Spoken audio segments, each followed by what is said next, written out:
हर हर महादेव। दोस्तों, हिंदू धर्म में शादीशुदा महिलाओं के हाथ में चूड़ियां नहीं हो तो ऐसा माना जाता है कि उनका श्रृंगार अधूरा है। दोस्तों, आज के वीडियो में हम बात करेंगे चूड़ियों के बारे में।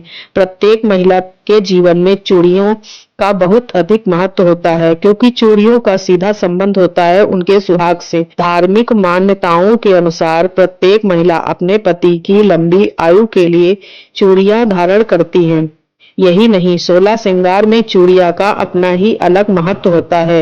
लेकिन आज के वीडियो में हम आपको बताएंगे चूड़ियों से जुड़ी कुछ खास बातें जो प्रत्येक सुहागन महिला को पता होना चाहिए। कुछ जरूरी नियम जो आपको चूड़ियां पहनने वक्त ध्यान से रखना चाहिए। साथ ही आपको टूटी फूटी चूड़ियां आप कहाँ रखें और जो पुरानी चूड़ियां हैं उनका सब क्या करें। चूड़ियां खरीदना और चूड़ियां पहनना, ये सब जानकारी आज के वीडियो में हम आपको देने वाले हैं। चूड़ियों से जुड़ी हुई कुछ जरूरी बातें आपको सदैव ध्यान में रखनी चाहिए। सबसे पहले आपको बता दें कि जब भी आप चूड़ियां पहने तो मुंह दक्षिण दिशा की ओर ना हो। इस बात का सदैव ध्यान रखें। मार्केट में वैसे तो आपको बहुत तरह तरह की चूड़ियां मिल जाएंगी, लेकिन जो सबसे शुद्ध चूड़ी मानी जाती है हमारे यहाँ वह होती है कांच की चूड़ी। लेकिन कई बार यह होता है कि कांच की चूड़ियां जब खरीदने जाते हैं तो उनमें से कुछ चूड़ियां जो होती हैं वह चिटकी हुई निकल जाती हैं। तो ऐसी चूड़ियों को आप सदैव चेक कर लें, इसके बाद ही धारण करें। मान्यता है कि बेटियां यदि अपने कलाई में टूटी हुई कांच की चूड़ियां धारण करती हैं तो इससे पिता और भाई को धन हानि का सामना करना पड़ता है। तो सदैव आप चूड़ियों को चेक करके ही लें। और आपको टूटी फूटी चूड़ियां नहीं लेनी है। अगर हो तो इन्हें निकाल कर फेंक सकते हो, क्योंकि ये टूटी हुई चूड़ियां, इससे आपको कोई दोष नहीं लगेगा। लेकिन अगर आपकी चूड़ियां टूटी नहीं है, पुरानी हो गई हैं, खराब हो गई हैं, तो आपको क्या करना है वह भी हम आपको आगे की वीडियो में बताएंगे। अगले बात जो चूड़ियों से जुड़ी हुई है आपको हमेशा ध्यान में रखनी चाहिए वह ये है कि कभी भी दोनों हाथ में बराबर चूड़ी नहीं होनी चाहिए। मान लीजिए आपने अपने बाएं हाथ में 9 चूड़ियां पहनी है तो दाहिने हाथ में आप सदैव 10 पहनेंगी। एक हाथ में कम, एक हाथ में ज्यादा हमेशा चूड़ी पहननी चाहिए।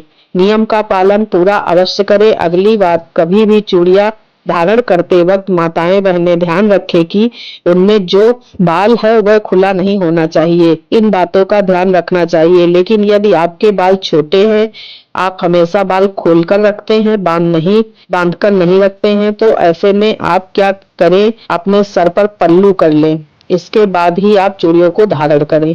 अगली बात करेंगे सोने की चूड़ियों के बारे में। कभी भी किसी भी महिला को सोने की चूड़ियां एक ही हाथ में धारण नहीं करनी चाहिए।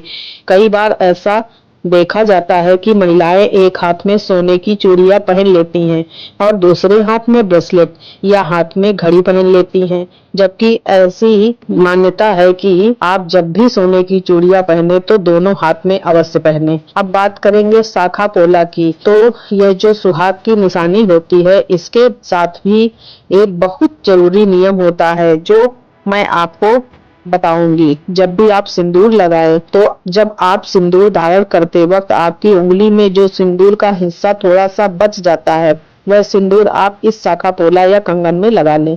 ऐसा कहा जाता है कि इससे सुहाग की उम्र बढ़ती है। तो इस बात का ध्यान रखें। जो भी माताएं हमारी शाखा पोल धारण करती हैं वह नियम अवश्य करें। दूसरी बात, चूड़ियां अपने आप में सुहाग की निशानी है। अगर आपको बहुत ज्यादा चूड़ियां पहनने से आपको कोई दिक्कत है, चूड़ियां पहनने से जिन्हें एलर्जी हो जाती है, तो अगर आप बहुत ज्यादा चूड़ियां नहीं पहन सकते हैं तो आप शाखा पोला अवश्य धारण करें।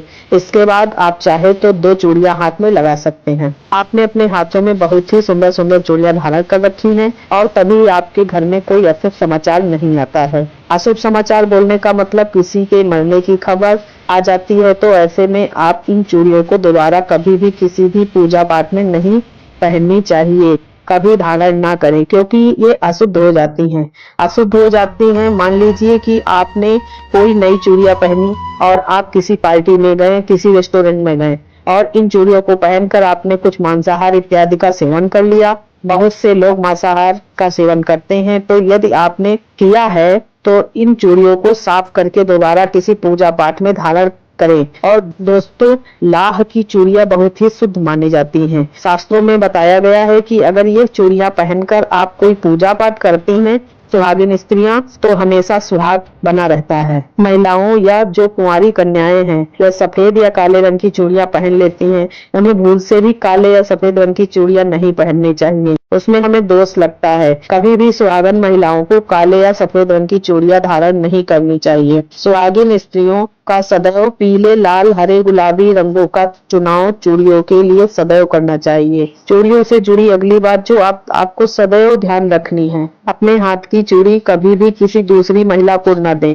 ना ही किसी के हाथ की चूड़िया को आप कभी खुद धारण करें। अगर आप ऐसा करते हैं तो आप अपने घर में मुसीबत को खुद दावत देते हैं। अगली बात, कभी भी शाम से वक्त जब सूर्यास्त हो रहा हो, यानी कि प्रदोष काल में किसी भी सुहागिन महिलाओं को चूड़ियां नहीं पहननी चाहिए।